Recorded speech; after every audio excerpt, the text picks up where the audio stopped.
Is he the best Austin Peay guy since Fly Williams? I wouldn't compare him to Fly. He's good. He's a good player. Sean played against him in high school.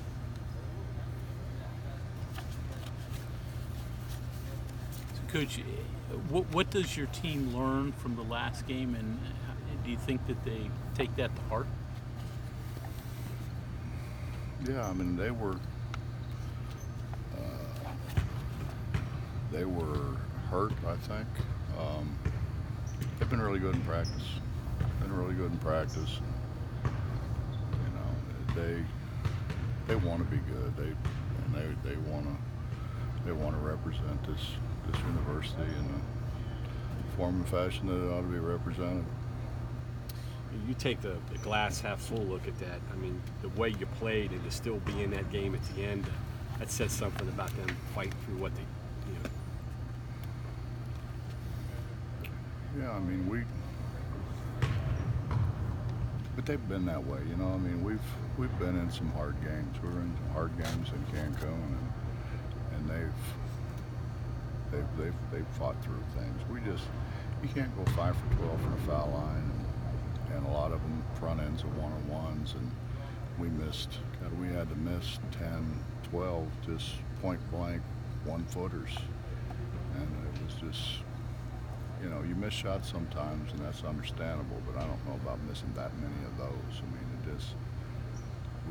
for whatever reason, I don't think our focus was there, and St. John's that was a huge game for St. John's. That was their first game in the Garden. They want to get back, I think, to playing in the Garden on a regular basis, so that was important for them, maybe probably more important for them than seemingly it was for us. And after all these years, I'm not sure what you do. You tell them. You know, you continue to tell them, but I don't know how you know whether you get through to them or not.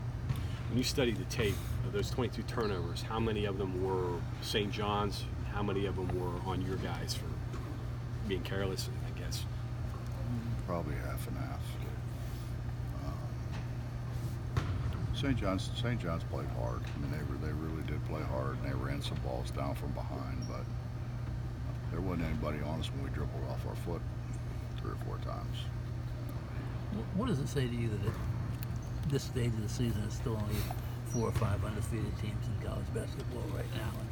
That 4 number ones have lost already. Probably more parity than there's been in a long time.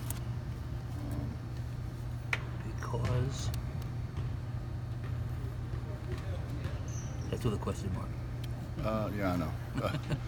I'm trying to answer it intelligently. It's hard for me. I think what it means is that maybe the traditional powers aren't quite as good as what they've been. You know, and you don't always make shots, and you know, I think Louisville, for instance, is going through a period where they're not making shots. They didn't make shots the last game, and they were fortunate to win, and it carried over, and they didn't make shots this game. And likewise, you know, Texas Tech had just lost a couple, and they made shots, and they did that without Moretti really having a big game. So we're still talking about, you know, 18, 21-year-old kids. How do you know when they're going to show up, when they don't show up? Again, it relates back to your team. I mean, the same way. We haven't made shots all year, though. I mean, we've made a conscious effort to go out and recruit guys that we thought could make shots, and made shots where they were. And I think they will make shots, but they haven't made shots yet. I mean, we've won games because we've rebounded the ball really well, and we're getting better defending. But I mean, let's be honest with that. That game should have went to overtime. So who knows? I mean, that game, there's absolutely no reason it didn't go to overtime. About the extended three-point line nationally, do you think that's changed the shooting any? No, but I think our guys were trying to prove they couldn't make NBA threes. No, I don't think it makes a difference in a corner, but that's it. I mean, you know, how many times can you watch a guy step out of bounds? It's happening this year. Oh, it's happening all the time, and you know, I mean, we knew it was going to happen. I mean, we're sitting in a room, and that's what the coaches in a room were talking about. I mean, we're going to have to spend time making sure that, you know, and kids today, for whatever reason, they step back before they go forward. I mean, you know, that's been in the game for a while. I mean, is it worth it to design stuff for corner threes when you got that little space? Well, I mean, you're trying to teach them not to step backwards, but that's a big part of our game. Does the extra space help it, you know, maybe design something inside? I mean, it's not a huge change from last year, but does this open up the inside a little bit? No.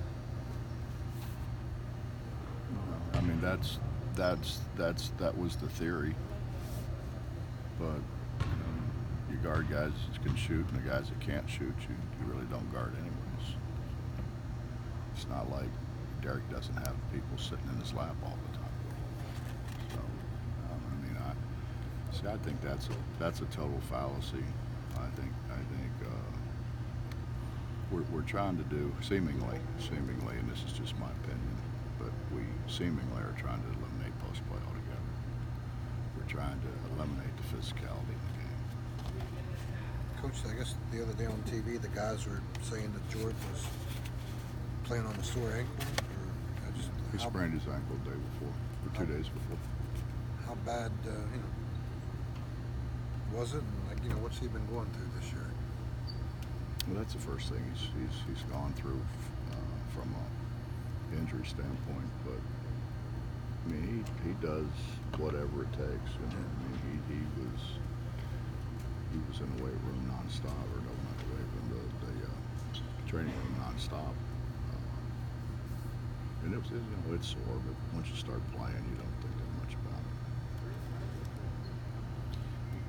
You talked in the past about shooting also being a product of good passing. Mm-hmm. Are you seeing that? Is that part of the problem, maybe a little bit, with what you're having to deal with?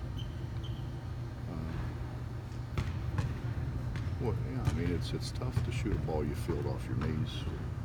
It's tough to shoot a bounce pass that comes in below your waist. You know, when you first started playing catch, right? Did you ever play catch? Absolutely. Okay, so when you first started playing catch, instead of turning your glove over, you just kind of kneeled down a little further so you could keep your glove up here, right? You didn't have a lot of confidence in turning your glove over. Right. It was a little awkward. Well, I think the same thing applies to shooting. Now all of a sudden I have to turn my hands over here to catch the ball, instead of it being here, where all I have to do is catch it here and raise it up. Now I've got it here. I've got to somehow turn it over here and not have it going this way then this way. You understand what I'm saying? And so when you force people to turn their hands over, they're not going to shoot it this way. And you're seeing some of that? No, I'm seeing a lot of that. Yeah, a lot. You mentioned free throws. How much practice time was spent at the free throw line this week? They make 100 a day. I can't. Some of them make them faster than others, but they make 100 a day. Bob, over the summer you called Emmett your most improved player through the first 7-8 games. What are you seeing out of him so far? He was really good until the St. John's game. We didn't have a good game, but he was our most consistent guy through the first 7 games. What kind of role is he? Is he settling into a role now, or is he just kind of filling in where you need him to, just depending on the game? No, he's been our small forward. He's played the most minutes of anybody on our team. You got to see from Jordan to keep him out there longer, or do you need to keep him out there? Or? Well, he's struggling making shots right now. Right. He's struggling making shots right now. And Oops, I'm sorry. That's okay. Deuce has played well. Yeah. And it's not a matter of Jordan not doing the right thing. It's just Deuce has, at this point in time, has played better. Now, tomorrow, Jordan will play better. Could be, too. And Deuce didn't have a real good game in the Garden either. But, honestly, yesterday the best guard on our team was Knapp. But that fluctuates from day to day with those guys. What's Knapp doing well for you right now? Made shots yesterday. He really shot the ball well yesterday. He just got to stop turning it over, but they all do. I mean, that's been the biggest problem with our point situation. And I thought Jordan's ball security last year at the end was better than what it is now. And I don't know if he's pressing or what. He says he's not. We just got to have better ball security. You can't have 22 turnovers. I know a lot of your rotations and the way you move guys is based upon how hard they play defensively. But in the back of your mind, are you thinking, okay, I need to get guys in there that are making shots? Is that in the back of your mind when you're doing that, thinking about that? I think that's why we played Sean. He's made more shots than everybody else. We got to score. We can't.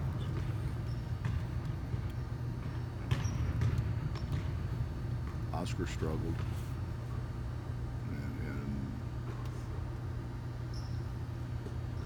that was a very physical game. That was the antithesis of what we talked about in the roast committee meeting. It looked like a game from 06. Yeah, it was it did. It's hard to catch a ball with one hand. Somebody's got to hold the other one. And, we just didn't, and we didn't combat that very well. And it's going to happen.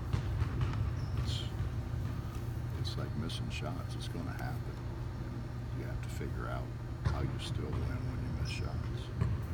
And we've done that before because we've rebounded it better than everybody else, and because we've defended better than everybody else. You almost did it Saturday too. Almost. Yeah. Well, like I said, should have been overtime.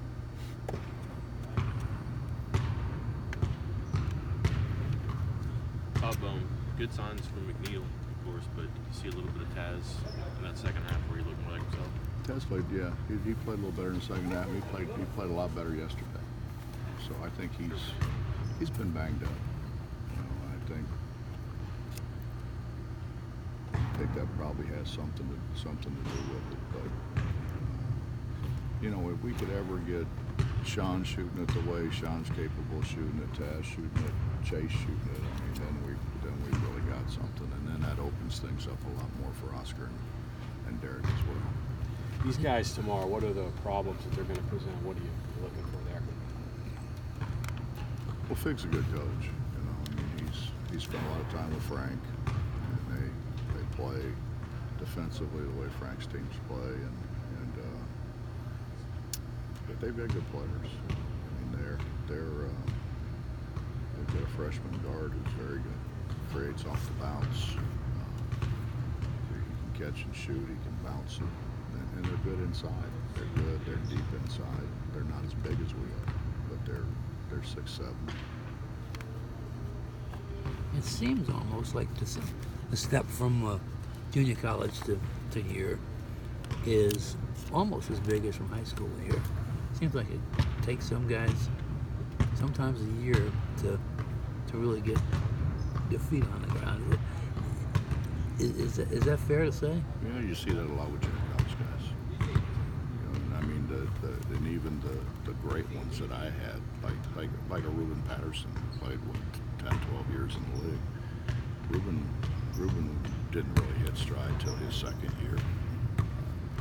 Some of them, Eric was that way. Eric Martin was 10 times the player his senior year as he was his junior year.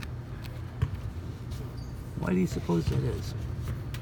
And they've got, you know, usually 2 or 3 more years experience. Generally speaking, and it's a generality. It's not a, because there are, but most of those guys don't practice more than an hour. You know, it's kind of like it used to be here. You know, you get phys ed in here until noon, and then you have volleyball or wrestling or gymnastics or whatever in here, and then you know then you get in, and then all of a sudden it becomes the rec center, and that's that way at a lot of junior colleges. So your window to get in the gym is much smaller than what it is when you have the facilities that we have now.